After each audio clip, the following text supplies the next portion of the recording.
গল্পের সুর চ্যানেলে আমি রোমানা নূপুর এখন আপনাদের পড়ে শোনাব গজেন্দ্র কুমার মিত্রের লেখা একটি গল্প, গঙ্গাপুত্র। কনখলে গেলে আমি এক আধবার অবশ্যই শ্মশান ঘাটে যাই। স্থানটি নিরিবিলি বলেও বটে, ওখানে আমার মাকে দাহ করা হয়েছে বলেও বটে। এখন অবশ্য ওখানে বড় বড় আশ্রম হয়েছে, একটি তো খুবই বড়। চারিদিক থেকে মুক্ত স্থানটুকুকে নষ্ট করার চেষ্টার অবধি নেই। আগের সে নির্জন শান্তি আর নেই, তবে আকর্ষণও একটি জুটেছে, এক গঙ্গাপুত্র, যাকে আমরা কলকাতায় ডোম বলি, মরা পোড়ানোর সহায়তা করে। ওখানে আবার চিতায় আগুন দিয়েই মৃতের আত্মীয়রা স্নান করে ঘরে ফিরে যান। এই গঙ্গাপুত্রই দাহ করার প্রায় সব কাজ করে। আত্মীয়রা পরের দিন সকালে এসে নাভি গঙ্গায় দিয়ে চিতা ধুয়ে দেন। অন্তত কিছুদিন আগে পর্যন্ত এই প্রথা ছিল, ঠিক এখনকার কথা বলতে পারবো না। এই গঙ্গাপুত্রটি সম্বন্ধে আকর্ষণের হেতু হঠাৎই আবিষ্কার করেছিলাম। সে বাঙালি না, উদ্বাস্তু নয়, পশ্চিমবঙ্গের অধিবাসী। অতদূর থেকে এই কাজ করার জন্য উত্তরপ্রদেশেরও উত্তর পশ্চিম প্রান্তে কেন এসেছে, এ কৌতূহল স্বাভাবিক। জিজ্ঞাসা করেছি বই কি, শুনে হাসে, শুধু কোনো উত্তর দেয় না, শুধু মধ্যে মধ্যে আকাশের দিকটা দেখায়। আমি বা কদিন তার কাছে যাই, থাকি বা হরিদ্বারে কদিন, নিত্য খোঁচালে হয়তো একদিন বলে ফেলতো।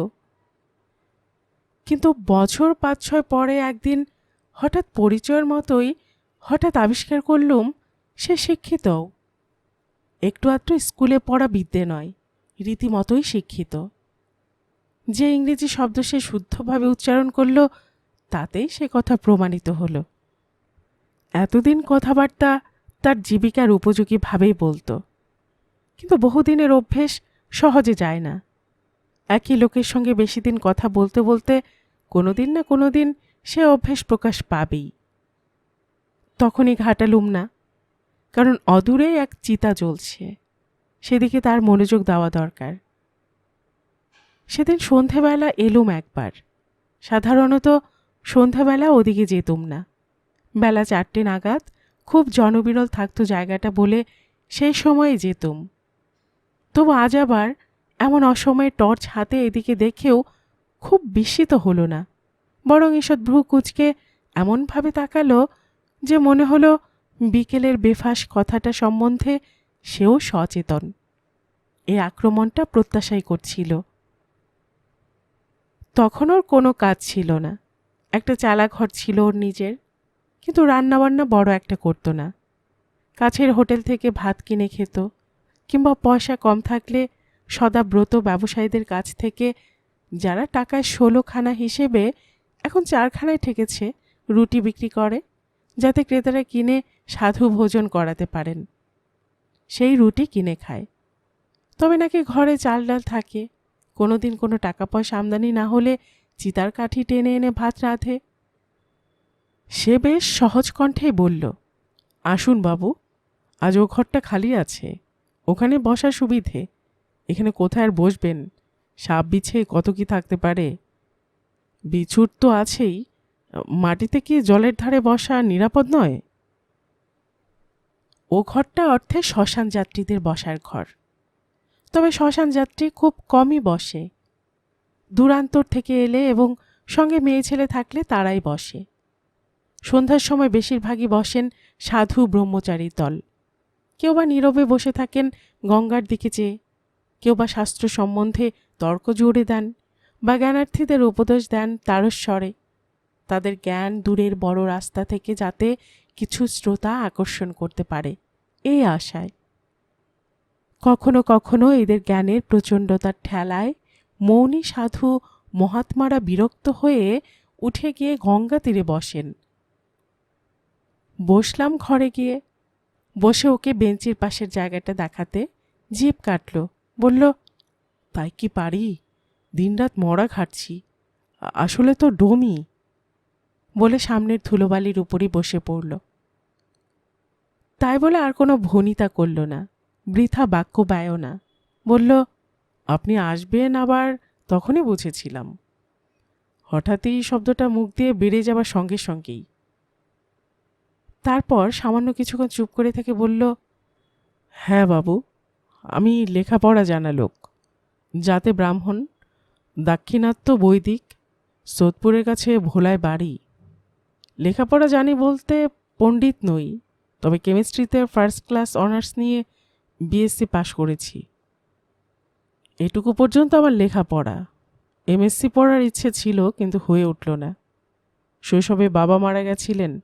মামার বাড়ি মানুষ, তিনিও নিম্ন মধ্যবিত্ত মানুষ, তবু বোন ভাগ্নেকে ফেলেননি। হয়তো দেনা করেও পড়াতেন, কিন্তু বিএসসির রেজাল্ট বেরোবার আগেই মারা গেলেন। মাও গেলেন তার মাসখানেক পরে। উপায় রইল না আর পড়ার। টিউশনে করে পড়া ও অন্ন বস্ত্রের সংস্থান করা, তাতে কোনো মতে হয়তো পাশ করা যায়, তবে ভালো ফল আশা করা যায় না। বিশেষ আমার যা ইচ্ছে ছিল রিসার্চ করার, তার জন্য বৃত্তি পাওয়ার মতো তত ভালো ফল হতো না, আর ইচ্ছেও ছিল না। মনটা কেমন ভেঙে গেল। তাছাড়াও মামি আর মামা তো বোন রয়েছে, তাদের দেখা তো কর্তব্য। আবারও চুপ করল লোকটি। আমি কিছু অসহিষ্ণুভাবেই বলে উঠলুম, তারপর? বলছি বাবু, সবই খুলে বলবো বলে ঠিক করে রেখেছি মনে মনে। আপনি চলে যাবার পর এই 2 ঘন্টা ধরে এই কথাই ভেবেছি। চাকরি নেওয়া ছাড়া গত্যন্তর কি? সরকারি চাকরির চেষ্টা যে করিনি তা নয়, কিন্তু তার আগে একটা স্কুল মাস্টারই জুটে গেল। সায়েন্সের টিচার, মাইনে কম, তবে টিউশনের সুযোগ আছে। পরীক্ষার খাতা দেখা, স্কুল পাঠ্য বই লেখা, এতে চলে যায়। বছরখানেকের মধ্যেই অসাধ্য সাধনের মতো করে বোনটাকে বিয়ে দিলুম। দেশের বাড়ির একটা অংশ ছিল, শরিকদেরই সেটা বেচে বোনের বিয়ের খরচ উঠল খানিকটা। মামার কাছে ঋণ অনেক, এ তার কথঞ্চিত স্বীকৃতি বলতে পারেন। কিছুই নেই সঙ্গতি, দেশের বাড়িও গেছে, থাকি মামার বাড়ি। সে বাড়িও এতটুকু এবং বহু পুরনো। তবু বিয়ের জন্য আক্রমণ চলছিলই, মাস্টারি পাওয়ার সঙ্গে সঙ্গেই। এবার মামিও পিড়াপিড়ি করতে লাগলেন, সুতরাং কনের অভাব হলো না। শুধু তাই নয়, গরিব স্কুল মাস্টারের ভাগ্যে এক রূপসী মেয়ে জুটল। আনন্দ হবার কথা, এ জীবনের একটা বড় রকমের বিজয় লাভ ভাবার কথা, কিন্তু কোনোটাই হলো না। কারণ প্রথম থেকেই লক্ষ্য করেছিলুম এ বিবাহে সে সুখী নয়। সে যে রূপসী সে সম্বন্ধে যথেষ্ট সচেতন। বোধহয় বহু পুরুষের মুগ্ধ স্তুতি এবং অপর মেয়েদের ঈর্ষায় তাকে সচেতন করেছিল। বোধহয় ইচ্ছে ছিল ফিল্মের নায়িকা হবে। নিতান্ত সুযোগ সুবিধে ঘটেনি, আর বাবার অবস্থা আমার থেকেও খারাপ, তাই এ বিয়ে করতে হয়েছিল।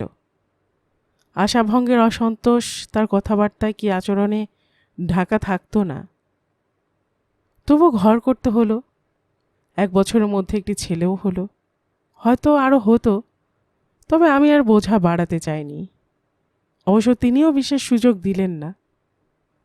পাড়ায় একটি টাউট ছিল, নিজে দিন কতক ফিল্ম ডিরেক্টরি করেছিল, কিন্তু পরপর কটা ছবি ফ্লপ করায় কেউ টাকা দিচ্ছিল না। শেষ পর্যন্ত টাউটে পরিণত হয়েছিল। বোম্বের ফিল্ম বাজারে যথেষ্ট প্রতিপত্তি আছে এমনি নানা মিথ্যে বলে মেয়েগুলোকে নিয়ে যেত। তারপর তাদের কি গতি হতো কেউ জানে না। তার সঙ্গে আমার স্ত্রীর কিভাবে যোগাযোগ হয়েছিল জানি না। তিনি 2 বছরের শিশুপুত্রকে ফেলে তার সঙ্গে ভেগে পড়লেন। বাপের বাড়ি থেকে কিছুই আনতে পারেননি, কিন্তু আমার মামিমা কিছু গহনা দিয়েছিলেন, সেইগুলো নিয়েই ভাগ্যস্রোতে ভাসলেন। ছেলেকে দিদিমার বাড়ি পাঠানোর কথা অনেকে বলেছিল, আমি রাজি হইনি। মামিমাই মানুষ করতে লাগলেন। তবে যে জন্ম অভাগা, তার সেটুকু স্নেহ অদৃষ্টে পাবার কথা নয়। অভাগা যেদিকে চায় সাগর শুকায়ে যায়। বছর 4 বাদে মামিও মারা গেলেন। এক পুরনো ঝি ছিল, খুব বুড়ি, সে সংসার দেখতে লাগলো। আমি ছেলেকে একটা মিশনারি স্কুলে দিলুম। তাদের বোর্ডিং ছিল, মানে ছোট ছেলে রাখার মতো বোর্ডিং। তার জন্য আমাকে পরিশ্রম আরও বাড়াতে হলো। কোচিং ক্লাস, টিউশনি, তারপর রাত জেগে নোট বই, কোশ্চেন অ্যান্সার জাতীয় বই লেখা। ছেলেকে ভালো করে মানুষ করতে চেয়েছিলুম। এমনি তার কেরিয়ার দেখে সকলে বাহবা দিত। 20 বছরে ফার্স্ট ক্লাস অনার্স নিয়ে বিএ পাশ করল এবং নিজের চেষ্টায় একটা বড় বিদেশি ফার্মে সেলস প্রমোটারের চাকরিও পেয়ে গেল। রূপবান বিদ্বান ছেলে, গর্ব হবারই কথা। কিন্তু স্ত্রীর বেলায় যা হয়েছিল ওর বেলায়ও তাই হলো। ছেলে শুধু যে পর হয়ে গেল তাই নয়, আমাকে একটু লুকডাউনও করতে লাগলো। আমার মতো লোকের এত টাকা খরচ করে মিশনারি স্কুলে পাঠানো ঠিক হয়নি। বুড়ি ঝির কাছে রাখলেই ভালো হতো। বছর 2 পরে যখন চাকরিতে বড় একটা প্রমোশন হলো, তখন কোম্পানি থেকে দিচ্ছে বলে আলাদা একটা ফ্ল্যাট নিল। বলল এ কাজে হামেশায় পার্টি দিতে হয়, বড় বড় অফিসারদের এন্টারটেন করতে হয়, সে বাড়িতে হওয়া সম্ভব নয়। বুঝলুম দোষ আমারই। এখন আর স্রোত উল্টো দিকে বওয়ানো যায় না। খুবই একা পড়েছিলুম, কিন্তু সৌভাগ্যক্রমেই আমার মামাতো বোন রানু বিধবা হয়ে একটি মেয়ে নিয়ে এসে এবারে উঠল। রানু আমাকে নিজের ভাই হিসেবেই দেখত, কাজে যত্নাত্মের কোনো অভাব রইল না। আমার তখন প্রয়োজনও ছিল। সে বুড়ি ঝি গেছে। দিনরাত পরিশ্রম, দুশ্চিন্তা আর হোটেলে খাওয়া এ আর চলছিল না। বয়সও তখন বাবু ধরুন 50-এর কাছাকাছি পৌঁছেছে। ভাগ্নি বিপাশা দেখতে খুব ভালো না হলেও একটা আলগা চটক ছিল, লেখাপড়াতেও ভালো। রানুর স্বামী অত্যন্ত খরচে ছিলেন, মার্চেন্ট অফিসের কেরানি। ভরসার মধ্যে প্রভিডেন্ট ফান্ড আর গ্র্যাচুইটি, তেমনি দেনাও ছিল বিপুল। কাজে বিশেষ কিছু টাকা করে নিয়ে আসতে পারেনি। মেয়ের বিয়ে দিতে গেলে আমাকেই দিতে হয়, সে সামর্থ্য আমার নেই। মানে এতদিনের বিয়ের বাজারে খরচার হিসেব বহুদূর এগিয়ে এসেছে। বিপাশা বুদ্ধিমতী মেয়ে, বয়সও আমার ছেলের কাছাকাছি। সে গিয়ে ছেলেকে ধরল, এই ভালোদা, আমাকে একটা চাকরি দেখে দে। কোনো অসুবিধে ছিল না। বিপাশা গ্র্যাজুয়েট, ছেলে চাকরি দেখে দিল। ওদের আপিসেই স্টেনোর কাজ, শর্ট হ্যান্ড জানতো না, তবে তাতে আটকালো না। আমার ছেলের তখন আপিসে আরও প্রতিষ্ঠা বেড়েছে। চাকরি পাবার পর শর্ট হ্যান্ড আর টাইপ করা শিখিয়ে নিল। আমার একটা ইংরেজিতে যাকে বলে মিসগিভিং ছিলই, সেটাই অবিলম্বে সত্য হলো। মাস 3 পরেই ওরা রেজিস্ট্রি করে বিয়ে করল। বিয়ে হয়ে যাওয়ার পর আমাদের জানালো, বরের বাবা ও মেয়ের মাকে।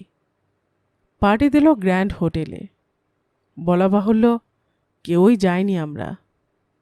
রানু তো ঝিকে পর্যন্ত মুখ দেখাতে লজ্জা পেত। বিশেষ একদিন আমার ছেলে যখন রঙিন অবস্থায় এসে শাশুড়িকে উপদেশ দিয়ে গেল, তোমরাও বিয়ে করে নাও না, এভাবে জীবন কাটিয়ে লাভ কি, কাজিন তো আইনে আটকায় না।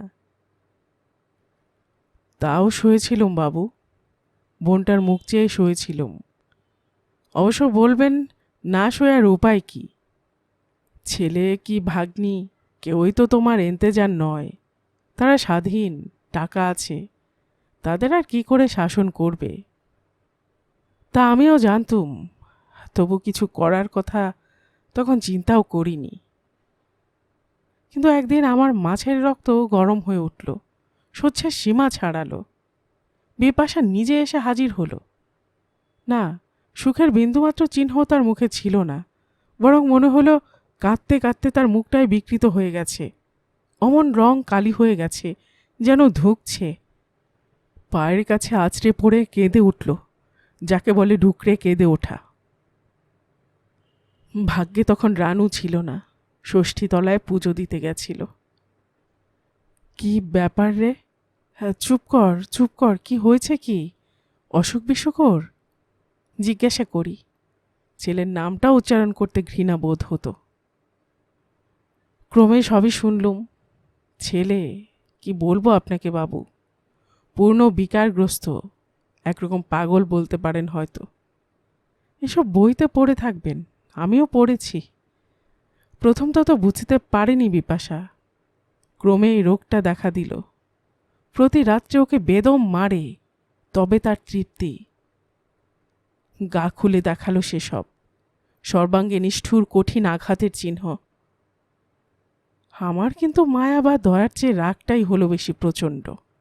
যা মুখে এলো তাই বলে গাল দিলুম। বেশ হয়েছে, খুব ভালো হয়েছে। এখন আমার কাছে এসেছো কেন? আমার ছেলে কেমন তা আমাকে একবার জিজ্ঞাসা করলেই পারতে। যাও, এখন চলে যাও। মাকে অনেক আঘাত দিয়েছ, আর দিতে দেব না। মাথা হেট করে চলে গেল সে। কিন্তু আমার দিনের আহার, রাতের ঘুম কেড়ে নিল। যতই ভাবি ততই মাথা গরম হয়ে ওঠে। বোনকে স্তোক দেই, অন্য কারণ দেখাই, কিন্তু আমিও ক্রমশ পাগল হয়ে উঠলুম। ওই ছেলেকে, আমার স্ত্রীর ওই অবদানটিকে নিশ্চিহ্ন না করলে চলবে না। আমার প্রায়শ্চিত্ত শেষ হবে না। শেষের দ্বিতীয় দিন মামার দরুন একটা মোটা বাঁশের লাঠি ছিল, সেটা হাতে করে বেরুলুম। ছোটবেলায় শিমলে ব্যায়াম সমিতির আখড়ায় লাঠি তলোয়ার দুই খেলেছি। অভ্যেস না থাকলেও কোন আঘাত মারাত্মক তা ভুলিনি। ওদের বাস দ্রোণীর বাড়ি যখন পৌঁছলুম তখন রাত 10টা বেজে গেছে। পাঁচিল ডিঙোতে হবে ভেবেছিলুম, কিন্তু দেখলুম সদর দরজা খোলা, হাহা করছে। বোধহয় যে চাকর সেও কোথাও ফুর্তি করতে গেছে। সিঁড়িতে উঠতে উঠতে চাপা চিৎকার কানে গেছে, আমাকে একেবারে মেরে ফেলো, শেষ করে দাও, আমি আর পারছি না। ওপরে সামনে ওদের বসার ঘর, তার সঙ্গে শোবার। দেখলুম মেয়েটাকে ফেলে অবিরাম লাথি মারছে আমার ছেলে। হ্যাঁ, তাই মারবো, মর না, মরিস না তো। আমি লাঠি বাগিয়ে এগিয়েছি, ঠিক সেই মুহূর্তে ওই রাক্ষসটা আরেকটা সাংঘাতিক লাথি মারল। আমি আর থাকতে পারলুম না, সজোরে মুখ্য মারলুম এক ঘা। সেই এক ঘায়েই একটা কোক এই ধরনের গলার শব্দ করে পড়ল ছেলেটা। আর নড়ল না, কোনো সারা শব্দ নেই। তখন মাথারও ঠিক নেই, দৃষ্টিরও স্বাভাবিক শক্তি নেই। তবু খানিকটা দেখে মনে হলো মরেই গেছে। এমন এক ঘায়ে যে মরবে তা জানি না, সত্যিই বলছি বাবু। কিন্তু বিপাশা অত আঘাতেও মরেনি। শুধু তাই নয়, তার মনও ওর মধ্যে দ্রুত কাজ করেছে। বলে উঠল, তুমি চলে যাও মামা, এখনই চলে যাও। আমি বলবো আমি সইতে না পেরে এ কাজ করেছি। এখনই চাকরটা আসবে, তাকে মদ কিনতে পাঠিয়েছে। কোথায় গেছে তা জানি না, যে কোনো সময় এসে পড়তে পারে। যাও মামা, দুটি পায়ে পড়ি তোমার। বলতে বলতে সে লাঠিটা টেনে নিয়ে হাত ধরার জায়গাটা নিজের আঁচলে মুছে, মানে আমার আঙুলের চিহ্নটা মুছে নিজে বারবার চেপে ধরতে লাগলো। তখনও তার মন এমনভাবে কাজ করছে, এই যেন ভাবাই যায় না। কিন্তু বাবু, তাই করলুম আমি, কাপুরুষের মতো চলে এলুম। এরপর অনেকক্ষণ চুপ করে থেকে নিজেই বলতে শুরু করলো আবার। কে পুলিশ ডেকেছিল তা জানি না, কি হয়েছিল তাও না। খবর পেয়ে আমরাও গেছিলাম বইকি, আমি আর রানু। বিচারও একটা হলো। বিপাশার কথাই জজ বিশ্বাস করলেন। ডাক্তারও পরীক্ষা করে বলেছেন নির্মমভাবে মার খেয়েছে মেয়েটা। বেকসুর ছাড়া পেল বিপাশা। তারপর তাদের কি হলো আমি আর জানি না, খবর নেইনি। সব ছেড়ে নানা জায়গায় ঘুরেছি পাগলের মতো। শেষে প্রায়শ্চিত্তের এই পথটাই বেছে নিয়েছি, যদি এতে আমার অনিচ্ছাকৃত পাপের শেষ হয়। ছেলে মেরেছি বলে পাপ বলছি না, সেটা গোপন করলুম মেয়েটার উপর সে দায় চাপিয়ে। আহ, এই পাপ।